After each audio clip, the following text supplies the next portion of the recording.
Bismillahirrahmanirrahim. Allahumma salli ala Muhammadan wa ala Muhammadan sallallahu alayhi wa sallam. Nous ne saurions commencer ce père sans remercier Allah subhanahu wa ta'ala. Allah qui appartient tout ce qui est dans les cieux, sur la terre, entre les deux. Le parfaitement connaisseur de ce que nous dissimulons et ce que nous divulguons. Le maître de Yaoum al-Kiyama. Celui-là même qui, par sa miséricorde, nous a envoyé notre nom prophète Mohammed sallallahu alayhi wa sallam comme rahma pour toute l'humanité. Nous le remercions et nous le glorifions tous les jours. Nous prions par cette même occasion pour demander à Allah subhanahu wa ta'ala d'accorder sa miséricorde, sa grâce et ses bienfaits à notre nom prophète Mohammed sallallahu alayhi wa sallam, à sa famille et à ses sahaba et à tous les musulmans qui suivront, comment dirais-je, leur pas jusqu'au jour de la résurrection. Et nous prions Allah subhanahu wa ta'ala de faire partie de ce groupe-là, Inch'Allah. Amen. Je sais qu'il fait tard, il est 2h du matin chez moi et j'ai pas sommeil. Je devais faire ce prêche-là depuis, je crois, 21h, mais j'ai préféré faire autre chose d'abord. Et maintenant, là, à cette heure-là, j'ai dit, bon, je vais le faire pour ceux qui sont encore éveillés. Alhamdulillah, c'est bon pour les Européens, pour les Africains. Pas trop bon pour nous qui sommes, comment dirais-je, ici, de ce côté-là.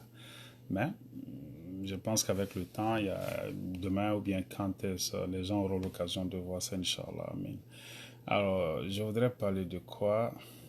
De la peur qui nous anime actuellement concernant, comment dirais-je, le coronavirus.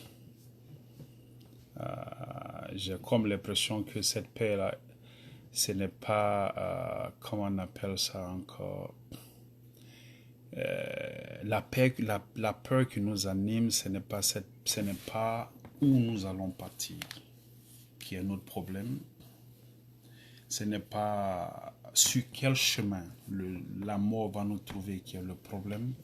Mais nous sommes beaucoup plus préoccupés aujourd'hui par, comment dirais-je, comment nous allons mourir. Et c'est absurde. Simplement parce que en tant que bon musulman, les conditions dans lesquelles tu vas mourir, toi tu ne peux pas déterminer ça. Ça doit être le dernier de tes soucis. Parce que d'une manière ou d'une autre, tu vas mourir d'une cause. Si ce n'est pas un accident, ça peut être une mort naturelle. Si ce n'est pas une mort naturelle, quelqu'un peut te poignarder. La mort va venir, mais la mort va toujours avoir une raison. Il va toujours avoir une cause. Parce que quand aujourd'hui quelqu'un meurt, après avoir dit Inna lillahi wa inna ilayhi raji'un, après avoir fait des doigts pour la personne, on demande qu'est-ce qui lui est arrivé. Ça, c'est la question qui suit. Oh, le pauvre, qu'est-ce qu'il avait? Était-il malade? Qu'est-ce qui lui est arrivé? Ça, c'est la question qui vient toujours. Et c'est notre grand problème aujourd'hui parce que aujourd'hui, il y a pas mal de personnes qui se disent non, je ne veux pas que quelqu'un sache que mon frère ou bien ma soeur est morte du coronavirus. Je ne veux pas que les gens se rendent compte que ma soeur avait le sida. Je ne veux pas que les gens se rendent compte que ma soeur ou bien mon frère a été tué par des bandits. Pourquoi? Parce que la manière tu meurs, pour les gens aujourd'hui, ça compte plus que le chemin sur lequel la mort t'a trouvé. Et je me pose la question de savoir pourquoi. Ce n'est pas tout le monde qui va avoir une mort paisible. Comment tu meurs, ça ne doit pas te préoccuper. C'est sur le chemin que la mort va te trouver qui doit te préoccuper. Tu prends une balle dans la tête, c'est comme ça que tu étais destiné à mourir. Et puis quoi? Ça fait pas celui qui est mort à la mosquée plus noble que toi. Quelqu'un peut mourir à la mosquée. Et quelqu'un peut mourir de coups de feu. Quelqu'un peut mourir du coronavirus. Allah l'a dit, il a dit dans le Coran, il dit qu'il y a la différence. Il dit que le plus noble d'entre nous, aux yeux de lui, Allah, c'est celui qui a la peur d'Allah. Donc ma préoccupation, ce n'est pas comment je vais mourir, c'est sur le chemin que la mort va me trouver qui est ma préoccupation. C'est pourquoi Rasoul sallallahu alayhi wa sallam le disait. Il dit que le plus noble, il dit que le plus intelligent d'entre nous, c'est celui qui pense constamment à la mort. C'est quelqu'un qui pense constamment à la mort, quelqu'un qui sait, qui se met en tête, qui est convaincu que la prochaine minute ne lui est pas promise. Là, il y a problème. Quand tu penses à ça déjà, ton comportement change. La décence devient, comment dirais-je, la lumière qui te guide. L'humilité, la foi, la crainte d'Allah, ça devient, comment dirais-je, la torche comment dirais-je, qui te guide en fait. Mais si tu ne te préoccupes pas de ça, mais tu te préoccupes de ce que les gens vont dire, ah, il est mort de ça.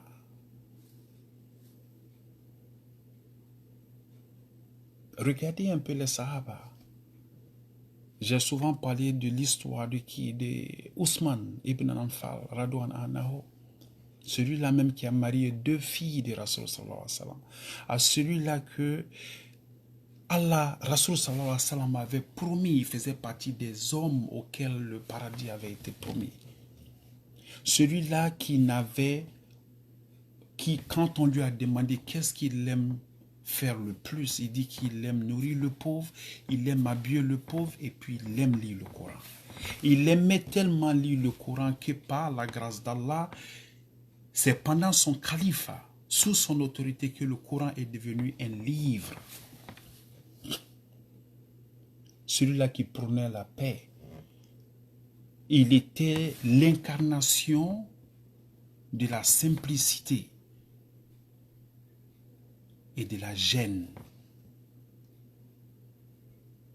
et de l'humilité. Il a marié 2 filles de Rasoul sallallahu alayhi wa sallam. Rasoul sallallahu alayhi wa sallam se gênait, il avait honte de Ousmane ibn Affan. En tant que leader, celui-là, ils l'ont tué. Ce n'est pas des chrétiens qui l'ont tué, c'est des musulmans qui l'ont tué. Ils l'ont tué et ils ont humilié son corps. Ils l'ont tué à Madina. Ils ont traîné son corps dans tout Madina. Il a fallu que l'une des femmes de Rasoul sallallahu alayhi wa sallam se lève pour dire à ces rebelles-là. Il dit, moi, la mère des musulmans, si vous ne laissez pas le corps de Ousmane ibn Affan Anhu, si vous n'arrêtez pas de traîner son corps, je vais sortir à Madina sans foulard, sans hijab. Quand elle a dit ça, ils ont laissé son corps. Et Ali, Radouan Anhu et ses enfants ont pris son corps, ils ont lavé. Ces mêmes rebelles-là n'ont pas accepté que le corps d'Ousmane ibn Affan Radouan Anhu, le 3e calife, ils n'ont pas accepté que son corps soit enterré à Baki. Demandez à vos oulémas, ils vont vous raconter son histoire. Son corps a été enterré ailleurs, pas dans Baki, dans le cimetière de Madina. Tellement que ces gens-là lui en voulaient. Mais avant de mourir, ce jeudi-là, 82 ans, il était là, il était en jeûne.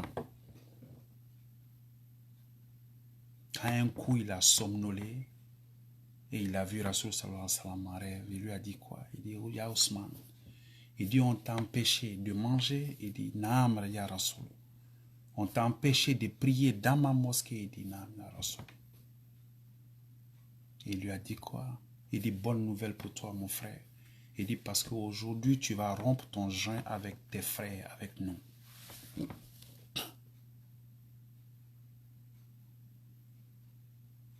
Celui-là, sous l'autorité de qui le Coran est devenu un livre. Lui, ça a été sa mort. Et les gens sont en train de s'inquiéter.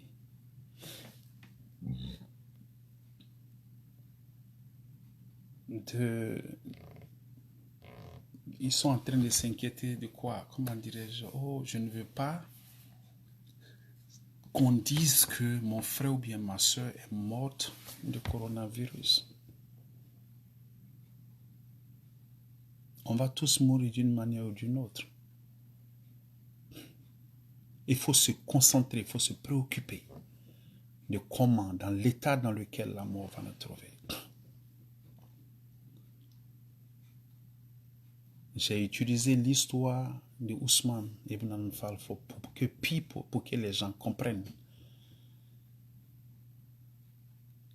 Lui, avant de mourir, Rasoul sallallahu alayhi wa sallam lui avait dit, de son vivant, il lui a dit qu'il y a un fitna qui va venir et ça ne va pas te louper. Ça ne va pas te rater.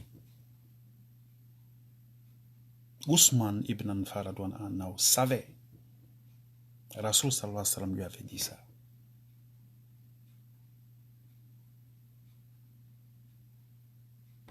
Oui. Des 4 Sahaba, c'est lui seul aujourd'hui qui a son corps dans Baki. Parce que Omar ibn Khattab Radouan Anao et puis, comment il s'appelle, Abakar Siddiq Radouan Anao, eux ils sont enterrés à Riyatul Jannah, juste à côté de Rasoul sallallahu alayhi wa sallam. Et Ali, il est enterré à Kabbalah, en Irak. Mais pour que le corps de Ousmane Ibn Anfaradouan Anao vienne à Baki, ça ne s'est pas passé quand il est décédé, ça s'est passé après. Donc aujourd'hui, si moi, Karim, que astaghfirullah, que Dieu m'en garde, si c'est le coronavirus qui va être la cause de ma mort, je dirais à tout le monde, il n'y a pas de honte à cela. La honte, c'est mourir, pas sur le chemin d'Allah. La perte, c'est mourir sans être sur le chemin d'Allah. On prie Dieu pour que la mort nous arrive quand on est entièrement soumis à Allah subhanahu wa ta'ala. Il faut se préoccuper par ça. Il faut pleurer pour ceux qui ne veulent pas croire en Allah. Il faut pleurer pour nos frères et nos soeurs qui ne prient pas. Il faut pleurer pour eux, pour ceux qui ne sont pas sur le chemin. Ne vous préoccupez pas des gens qui sont à l'hôpital. Il y a des gens qui sont allés à l'hôpital à cause de ce coronavirus et Allah les a soignés. Ils sont guéris. Ceux qui étaient faits pour mourir de ça vont mourir de ça. Et si on doit le dire aux gens, il faut le dire, ça va comment dire, sensibiliser la communauté davantage. Ça va amener les gens à comprendre que c'est sérieux, que ce n'est pas de l'amusement.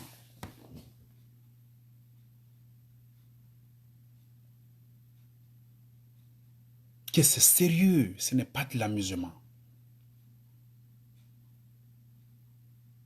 Il ne faut pas se préoccuper. Il y a des gens qui sont morts dans l'eau. Il y a beaucoup de jeunes musulmans qui sont morts dans la Méditerranée. On n'a pas vu leur corps. Oui, souvent on s'est fâché parce qu'on s'est dit que ces enfants-là partaient. C'est comme si c'était une mission suicidaire. Soit je réussis, je passe, ou bien soit je meurs. Allah wa'alam, Allah sait mieux. C'est Allah qui sait. Mais il y a beaucoup d'entre eux, on n'a pas vu leur corps. Le jour de la résurrection, ils vont être ressuscités comme celui qui est mort, qui a été, comment dirais-je, enterré proprement. On va tous être ressuscités de la même façon. Allez-y voir dans la sourate Baqara, il y a cinq passages où Allah mentionne comment il a fait la résurrection. Parmi ces 5-là, je vais vous raconter l'histoire d'Ibrahim alayhi salatu wassalam. Quand il a dit à Allah, je veux voir comment la résurrection se fait, comment tu redonnes la vie. Allah lui a dit, tu ne crois pas? Il dit, non, si je crois, mais je veux voir. Allah lui a dit quoi? Il dit, prends 4 oiseaux. Il n'a pas dit des poules, il n'a pas dit quoi que ce soit. Des canards, non, il a dit 4 oiseaux. Prends-les. Prends-les, tue-les, découpe-les. Découpe-les et puis va poser les différentes parties sur différentes montagnes, 4 différentes montagnes. 4 oiseaux, tu les découpes, tu les mélanges et puis tu vas les déposer sur 4 montagnes différentes. Au sommet des 4 montagnes. Vous pouvez imaginer ce travail-là. Aujourd'hui, si on nous demande de monter sur une montagne, il faut se réveiller matin, il faut se réveiller très tôt. 4 différentes montagnes. Ça, ce n'est pas un truc qui s'est passé en un jour. Ah, ça a pris du temps parce il n'a pas dit un oiseau mort, il te dit d'attraper les oiseaux vivants.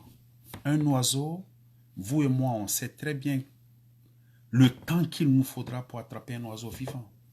Ibrahim alayhi salam l'a fait. C'est pourquoi Allah l'appelle Khalilullah. Tous les tests auxquels il a été soumis, il les a passés avec brio.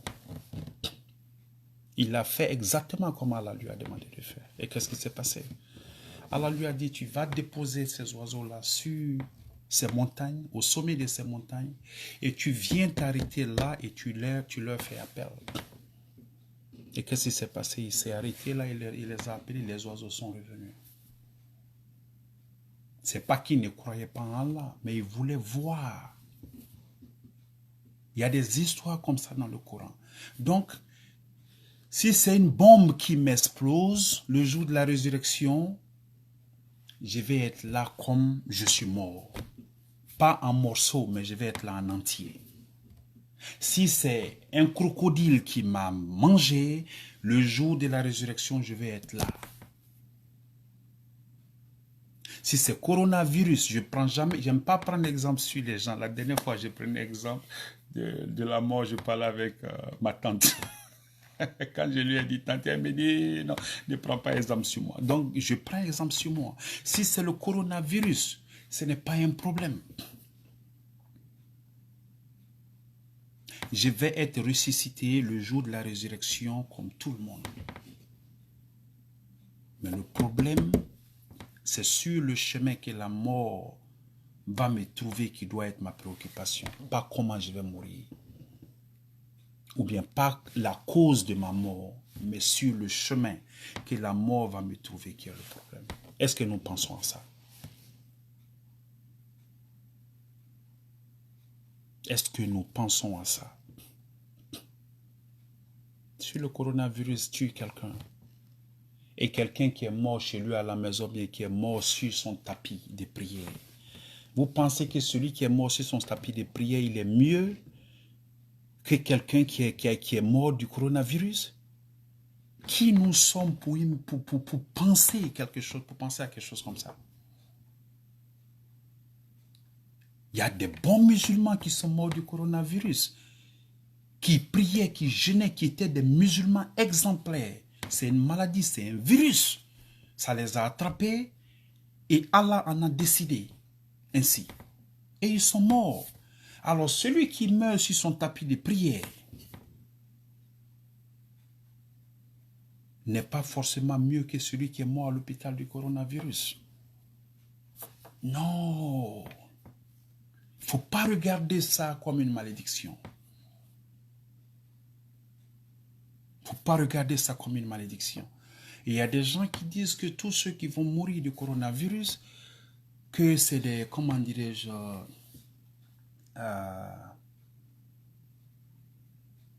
Comment, qu'est-ce que c'est des martyrs? Ça aussi, c'est un autre débat. Tu deviens un martyr comment? C'est le travail que tu fais qui fait de toi un martyr. Si le coronavirus te prend pendant que tu étais sur le chemin d'Allah, tu étais un bon croyant, tu étais une bonne personne, alhamdulillah. Mais toi, tu ne priais pas, tu ne croyais pas en Allah, tu ne faisais rien sur le chemin d'Allah. Tu n'étais même pas, c'est-à-dire que quand on parle de la prière à droite, toi tu es à gauche, tu n'as jamais été là. Tu vas mourir de ça et tes parents vont s'asseoir pour dire, ouais, il y a un chèque qui a dit que tous ceux qui vont mourir de coronavirus sont des martyrs.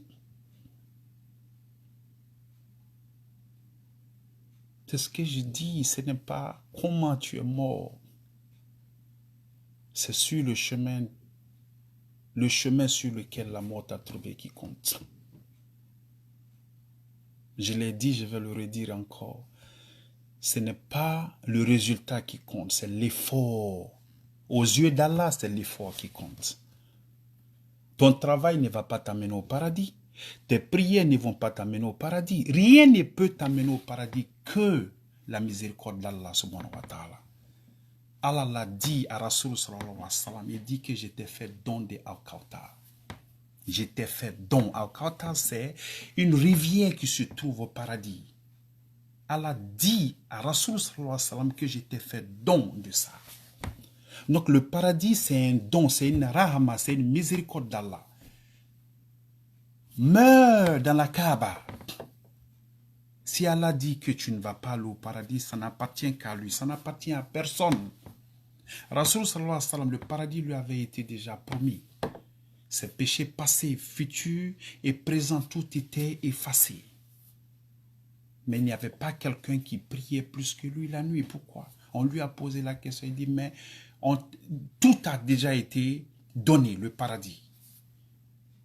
Pourquoi tu fais ça? Il dit, mais est-ce que je ne dois pas être reconnaissant pour les bienfaits de mon Seigneur sur moi?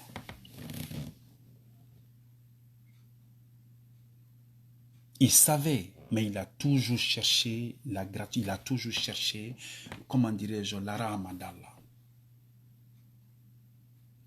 Donc, meurs à la Kaaba, à l'intérieur. Allah sait, le paradis appartient à Allah subhanahu wa ta'ala. Donc, il faut plutôt se concentrer ou bien se préoccuper par le chemin sur lequel tu es et sur lequel la mort va te trouver que de te préoccuper par qui va te tuer ou bien quoi va te tuer. Ça n'a aucune importance. Il y a des militaires qui vont en guerre, qui meurent, qui sont des bons musulmans, qui meurent. Il y a des militaires, des bons musulmans qui sont explosés par une bombe. On ne voit pas leur corps.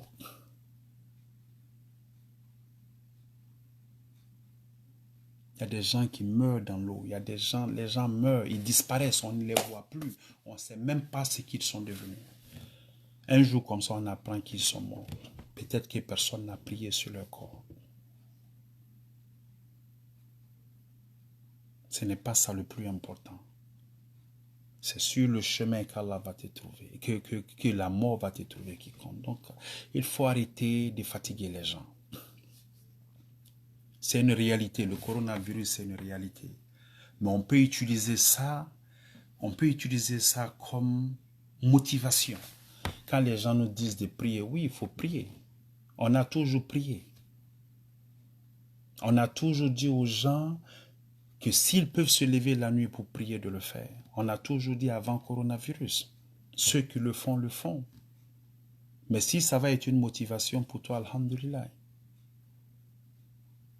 Mais la question, c'est de savoir où es-tu avec Allah?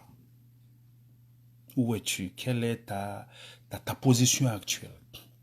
Si moi, Karim, après ce prêche, je dois aller me coucher pour dormir et ne pas me réveiller. La question, c'est de savoir, après ce prêche-là, si ce prêche-là doit être le dernier prêche que moi, Karim, j'aurai à faire. Si ça doit être le dernier prêche pour moi. et qu'après ça, je dois mourir. La question que je me pose, c'est de savoir, est-ce que je suis prêt? Et le bon musulman, une fois Rasoul sallallahu alayhi wa sallam, il y a un jeune qui est venu le voir. Il a vu un jeune qui voulait se tuer. Il a demandé au jeune, qu'est-ce que tu es en train de faire? Le jeune dit, j'ai juste envie de mourir, je vais me tuer. Rasoul sallallahu alayhi wa sallam lui a demandé quoi? Il dit, hey, tu vas te tuer pendant que je suis avec vous, je suis parmi vous. Il a dit quoi au jeune? Il dit, au lieu de te tuer, il faut demander à Allah, faire ce doigt. Dis à Allah, Ya Allah, laisse-moi vivre aussi longtemps que vivre est bon pour moi. Et laisse-moi mourir quand tu penses que mourir actuellement, c'est ce qui est bon pour moi. Le musulman doit prier Allah pour lui accorder longue vie. Pourquoi? Parce que quand tu meurs, tes actions s'arrêtent. Mais quelqu'un qui a envie, qu'est-ce qu'il fait? Il a toujours l'opportunité d'accroître ses bienfaits. Il a toujours l'opportunité de demander pardon à Allah, de se rapprocher davantage d'Allah, de faire beaucoup d'astaghfirullah, de faire beaucoup d'actes qui pourraient être la cause ou bien la raison pour laquelle Allah peut lui pardonner le jour de la résurrection. Donc quelqu'un qui est mort, tu n'as aucune importance. C'est fini. Si tu meurs, quand tu meurs, c'est fini. À quoi moi, Karim, qui suis mort, à quoi je peux servir? Quelle utilité moi, Karim, mort, va avoir? Aucune utilité. Je suis mort, je suis mort. S'il y a des gens qui pensent que parce qu'il y a un saint qui est mort, il faut aller sur sa tombe pour lui demander quelque chose, ça c'est chic. Non, le mort, tu ne peux rien faire pour toi. C'est toi plutôt qui peut être bon pour le mort en faisant des doigts pour lui. Le mort a des problèmes, il est préoccupé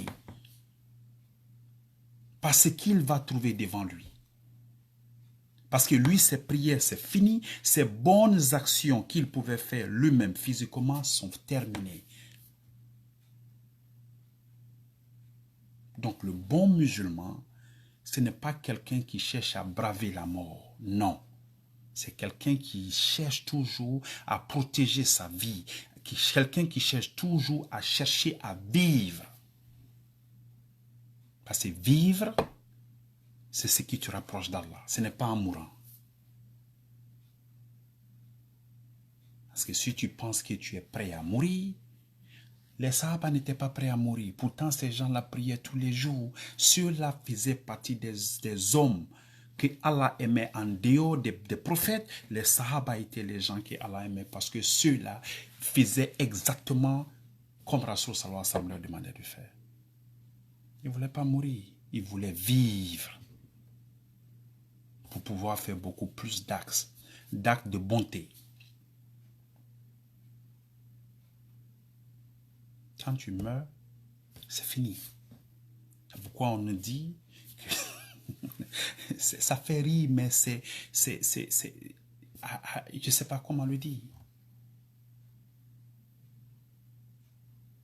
Donc, rester vivant, préserver notre vie, protéger notre vie, pour qu'on puisse prier. Parce que le jour de la résurrection, il est dit dans le Coran que l'être humain, surtout ceux qui n'ont pas fait du bien, ils vont demander à Allah, Ya Allah, donne-nous du répit, donne-nous ne serait-ce qu'une minute pour qu'on revienne sur terre, pas pour prier, mais pour faire des bonnes actions.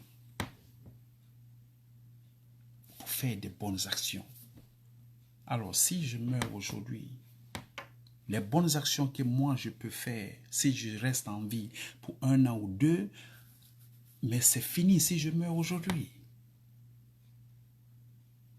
Donc, pourquoi s'exposer? Les prières qu'on fait, c'est ça, c'est que Allah garde-nous en vie tant que mourir. Garde-nous en vie tant que vivre est bon pour nous et prends notre vie, prends ma vie tant que, comment dirais-je, si mourir est bon pour moi aujourd'hui, prends-moi. C'est Allah qui sait. Donc les bonnes actions, tu peux les faire. Tu ne peux les faire que quand tu as envie. Prier beaucoup plus, tu ne peux le faire que quand tu as envie. Lire le Coran, tu ne peux le faire que quand tu as envie. Je l'ai une fois dit, j'ai dit que apprenons à lire le Coran pour nous-mêmes, au lieu d'espérer que quelqu'un le fasse pour nous, parce qu'il y a des chances que personne ne le fera. Les gens sont préoccupés. Les personnes intelligentes apprennent des erreurs des autres. Regardez autour de nous. Des parents qui ont tout fait pour leurs enfants, qui ont créé toutes les conditions pour que ces enfants-là soient à l'aise. Aujourd'hui, ces parents-là sont morts. Et c'était des bons musulmans. Mais regardez comment les enfants de certains parents sont aujourd'hui. Quand on dit d'aller à la mosquée à droite, ces gens-là courent pour aller à gauche. Ces parents-là ont créé ces conditions-là pour que ces enfants-là puissent prier pour eux. Ces enfants-là ne sont pas sur ce chemin-là. Donc la seule chose qu'ils ont, c'est ce que eux-mêmes, leurs mains ont eu à faire ici. C'est ce qu'ils ont comme de la nourriture là où ils sont. Tu ne peux pas compter sur quelqu'un. Les gens n'ont même pas le temps d'écrire des doigts quand quelqu'un meurt. Ya Allah, accorde-lui Janatul Firdaus. Ya Allah, pardonne-lui ses péchés. Ya Allah, reçois-le dans ta rahama. Les gens n'ont pas le temps. Les gens écrivent RIP, that's it. Même repose en paix, ils n'écrivent pas. Ils écrivent R, et puis I, et puis ils écrivent P. C'est fini. Parce que les gens ne lisent pas, les gens s'en foutent. Donc il faut se préoccuper. C'est comment la mort va nous trouver. Il ne faut pas se préoccuper sur comment ou bien ce qui va être la cause de notre mort. Non. Ouvrons les yeux. C'est ce qui compte qui est là. Ce n'est pas la personne qui va me tuer ou bien la cause de ma mort. Non, non, non, non, non. Le palu peut te tuer. Les maux de tête, ça peut te tuer. Le coronavirus peut te tuer. Un accident peut te tuer. Tu peux te coucher et puis ne pas te réveiller. Ça ne veut pas dire quoi. Tu es mort. Tu peux être sur ton tapis de prière, tu peux mourir. Quelqu'un qui meurt du coronavirus, son jugement appartient à Allah subhanahu wa ta'ala. Comme quelqu'un qui est mort dans son tapis de prière, son jugement appartient à Allah. Quelqu'un peut mourir dans son tapis de prière. Ça veut dire quoi? Ça veut dire quoi? C'est à cause de ce préjugé-là que les gens ne veulent pas que quelqu'un sache que un parent est mort du coronavirus. À cause d'un préjugé. Ça, c'est dans nos têtes. Alors, s'il est mort de ça, c'est que vraiment, il y a problème. Subhanallah. Mais si ton parent meurt dans la mosquée, tu veux que tout le monde soit au courant qu'il est mort à la mosquée. Comme si c'est ce qui va faire, c'est ce qui va déterminer son entrée au paradis. Les actions, il faut faire du bien, il faut te préparer. Il faut te préparer pour ce jour-là parce que ça peut arriver à tout moment. Alors qu'Allah nous donne une très bonne compréhension. Je ne vais pas être long. Je suis déjà à combien de minutes? J'ai déjà été très long. Donc, qu'Allah nous accorde une très bonne fin. Qu'Allah nous accorde une très bonne fin. Qu'Allah nous donne une très bonne compréhension. Auzubillahi minash shaitanir rajim. Bismillahir rahmanir rahim. اللهم صل على محمد وعلى محمد كما صليت على ابراهيم وعلى ال ابراهيم وبارك على محمد وعلى محمد كما باركت على ابراهيم في العالمين انك حميد مجيد ربنا تقبل منا انك انت السميع العليم ربنا ولا تحملنا ولا تكتلنا به واعف عنا واغفر لنا وارحمنا انت مولانا فانصرنا على القوم الكافرين ربنا لا تزغ قلوبنا بعد إذ هديتنا وهب لنا من لدنك رحمة انك انت الوهاب ربنا آتنا في الدنيا حسنة وفي الآخرة حسنة وقنا عذاب النار ربنا اغفر لي ولوالدي والمؤمنين يوم يقوم الحساب أستغفر الله وسبحان الله والحمد لله ولا إله إلا الله والله أكبر والله أكبر ولا حول ولا قوة إلا بالله العظيم سبحان الله ونعم الوكيل سبحان الله ونعم الوكيل سبحان الله ونعم الوكيل اللهم إنك عفو تحب العفو فاعف عنا اللهم إنك عفو تحب العفو فاعف عنا اللهم إنك عفو تحب العفو فاعف عنا. Alors, que Dieu nous accorde une très bonne fin, que Dieu nous accorde une très bonne fin, Que notre dernière parole soit la kalmatu shahada, que tous ceux qui nous ont précédés dans la foi, à commencer par notre prophète Mohammed sallallahu alayhi wa sallam, qu'Allah leur accorde Jannat al-Firdaus. Et nous prions Allah subhanahu wa ta'ala que notre fin soit cette fin-là qui est destinée, aux vertus, avec pour la dernière parole, la kalmatu shahada. Et nous prions Allah subhanahu wa ta'ala de bénir nos enfants, que nos enfants grandissent pour devenir des bons ambassadeurs de l'islam, Inch'Allah. Amen. Que ces enfants-là grandissent pour devenir meilleurs que nous sur le plan religieux, sur le plan social, Ya Allah. Amen. Que toutes les familles qui traversent des moments difficiles, Ya Allah, qu'Allah leur accorde, qu'Allah leur accorde sa sakina, qu'Allah apporte la paix dans les foyers, et que nos sœurs qui n'ont pas d'enfants, qu'Allah leur accorde, qu'Allah les bénisse avec la joie d'être maman, comme il a fait pour notre maman Sarah, la femme d'Ibrahim alayhi salatu wassalam. Après plusieurs années de mariage, à un âge assez avancé, Allah, dans sa miséricorde, lui a fait don d'Isaac. Alors, nous prions Allah subhanahu wa ta'ala d'en faire autant pour toutes nos sœurs qui n'ont pas d'enfants, et pour aussi nos frères qui n'ont pas d'enfants dans leur foyer, et que la paix règne toujours dans notre communauté, et que Allah subhanahu wa ta'ala nous protège, ya Allah, contre cette pandémie, qu'Allah nous protège contre cette maladie, que ceux qui sont infectés, ya Allah, qu'Allah les soigne comme il a soigné Sayyidina Ayyub alayhi salatu wassalam, et que ceux qui ne sont pas encore infectés, qu'Allah ne nous infecte jamais par sa grâce, ya Allah, amin. Qu'Allah nous préserve de cette maladie-là, Inch'Allah, amin. Nous prions Allah subhanahu wa ta'ala de nous faciliter, ya Allah, l'accomplissement des 5 prières journalières, de nous faciliter, ya Allah, l'accomplissement des 5 prières journalières, ya Allah, amin. Et nous prions Allah subhanahu wa ta'ala de nous préserver de la consommation de l'alcool, de la drogue et de la drogue et de l'alcool, Inch'Allah. Amen. Que nos enfants grandissent pour prier, pour apprendre la religion et prier pour nous, Inch'Allah. Un jour, comme nous sommes en train de le faire pour nos parents qui nous ont précédés dans la foi, Inch'Allah. Amen. أعوذ بالله من الشيطان الرجيم بسم الله الرحمن الرحيم سبحان ربك رب العزة عما يصفون سلام على المرسلين والحمد لله رب العالمين. Donc, vous qui êtes là, alhamdulillah, je vais faire pratiquement le même prêche en anglais. Si vous voulez rester, ça va être bon, mais je pense que comme je l'ai promis la dernière fois, je n'ai pas sommeil. Je pense que je vais continuer, mais je vais le faire, maintenant en anglais, Inch'Allah. Allez, salam alaikum wa rahmatullahi wa barakatuh.